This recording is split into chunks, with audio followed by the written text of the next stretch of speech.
इससे sustainable agriculture, clean energy और women empowerment को ठोस समर्थन मिलेगा। हम साथ मिलकर आईमैक कॉरिडोर को ग्लोबल ट्रेड और सस्टेनेबल डेवलपमेंट की एक प्रमुख कड़ी के रूप में स्थापित करेंगे। फ्रेंड्स, आज ग्लोबल ऑर्डर में बड़ी उथल-पुथल है। ऐसे में भारत और यूरोपियन यूनियन की साझेदारी अंतर्राष्ट्रीय सिस्टम में स्थिरता को मजबूती देगी। इस संदर्भ में आज हमने यूक्रेन, पश्चिमी एशिया, इंडो पैसिफिक सहित कई वैश्विक मुद्दों पर विस्तार से चर्चा की। मल्टीलेटरलिज्म और इंटरनेशनल नॉर्म्स का सम्मान हमारी साझी प्राथमिकता है। हम एकमत है कि आज के चैलेंजेस का समाधान करने के लिए ग्लोबल इंस्टीट्यूशंस का रिफॉर्म अनिवार्य है। फ्रेंड्स, राष्ट्रों के संबंधों में कभी कभी ऐसा क्षण आता है जब इतिहास स्वयं कहता है, यहीं से दिशा बदली, यहीं से एक नया युग शुरू हुआ। भारत की और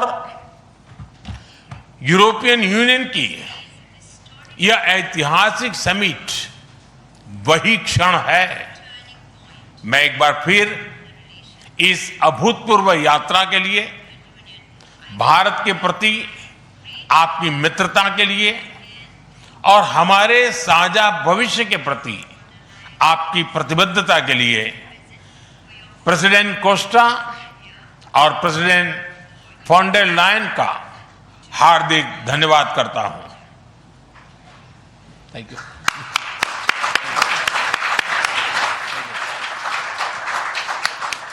Thank you, sir.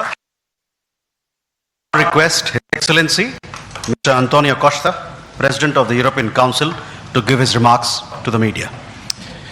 Prime Minister Narendra Modi, my dear friends, dear Ursula, Ministers, dear Kaya and Maros, good afternoon. Thank you, dear Prime Minister Modi, for welcoming us on this special occasion. We were privileged yesterday to be your chief guests for the Republic Day celebrations. Such an impressive display of India's capabilities and diversity. Today is a historic moment. We are opening a new chapter in our relations on trade, on security, on people-to-people ties. I'm the President of the European Council, but I'm also an overseas Indian citizen.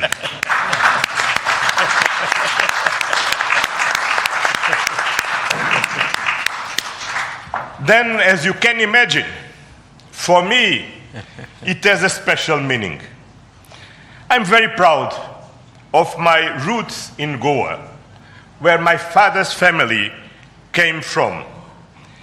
And the connection between Europe and India is something personal to me. Also because we conclude today our trade negotiations. We relaunched at the latest meeting that I had the pleasure to host in May 2021 in my previous capacity. Our summit sends a clear message to the world.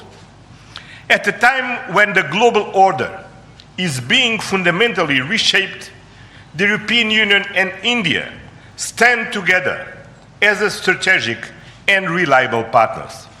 Today, we are taking our partnership to the next level. As the two largest democracies in the world, we are working hand in hand to deliver concrete benefits for our citizens and to shape a resilient global order that underpins peace and stability, economic growth, and sustainable development. I would like to share three messages. First, the European Union and India must work together towards our shared prosperity and security. India is the world's fastest growing major economy. Trade has flowed between our two continents for centuries. And trade is crucial geopolitical stabilizer and the fundamental source of economic growth. Trade agreements reinforce rules-based economic order and promote shared prosperity. That's why today's free trade agreement is of historic importance, one of the most ambitious agreements ever concluded, creating a market of 2 billion people. In a multipolar world, the European Union and India are working together to grow spheres of shared prosperity. But prosperity does not exist without security. Strengthen our cooperation to better protect our citizens and our shared interests. Working together to counter the full range of security threats we face in the Indo-Pacific, in Europe, and around the world, reaching a new level of strategic trust between us. That is the significance of our agreement on a security and defense partnership. The first such overarching defense and security framework between India and the European Union, and the first step towards even more ambitious cooperation in the future.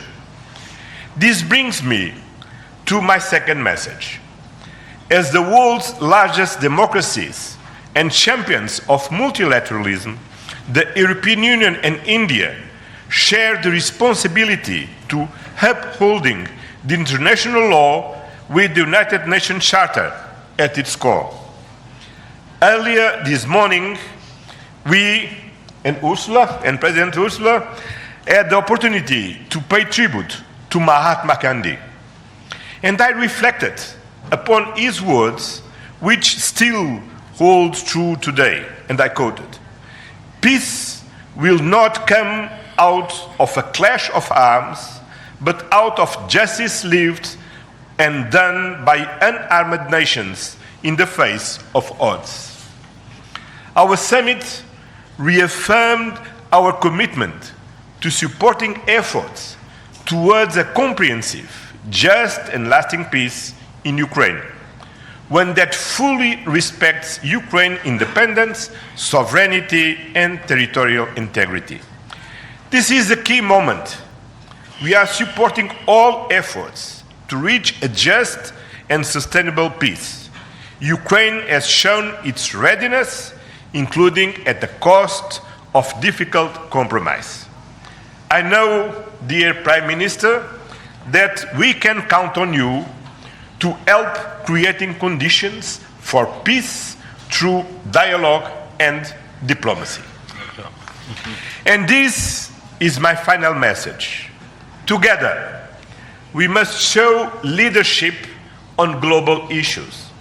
Cooperation between the European Union and India will help shape a more balanced, resilient, and inclusive global order. Just two examples. I'm proud of the commitments we are making for greater cooperation on clean energy, green transition, and climate resilience. And our collaboration through the Global Gateway and on the India-Middle East-Europe Economic Corridor is decisive for global connectivity. By implementing the ambitious Joint Comprehensive Strategic Agenda towards 2030, we will align our priorities with concrete actions for the next 5 years, delivering real benefits to our citizens. Today, we have tangible progress and set an example of cooperative leadership on global issues. with our free trade agreement, our security and defense partnership, and our joint strategic agenda. These outcomes are crucial milestones on the longer path. We look forward to continuing the journey together, as always. Thank you very much.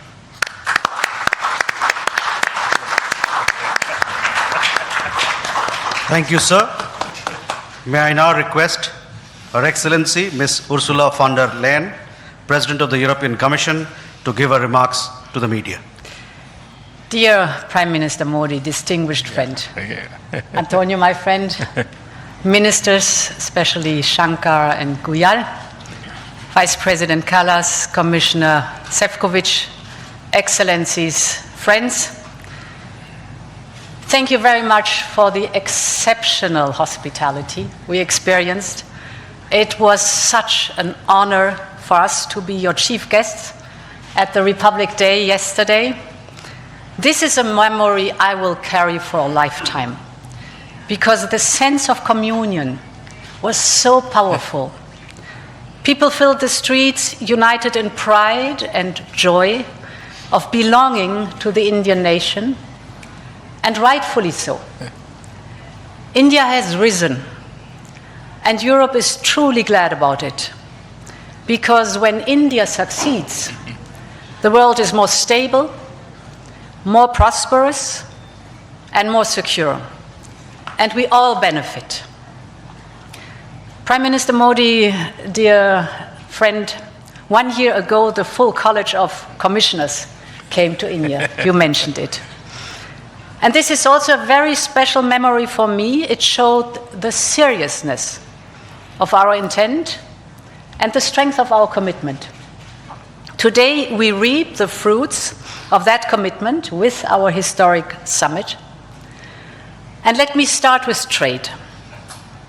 Prime Minister, distinguished friend, we did it. We delivered the mother of all deals.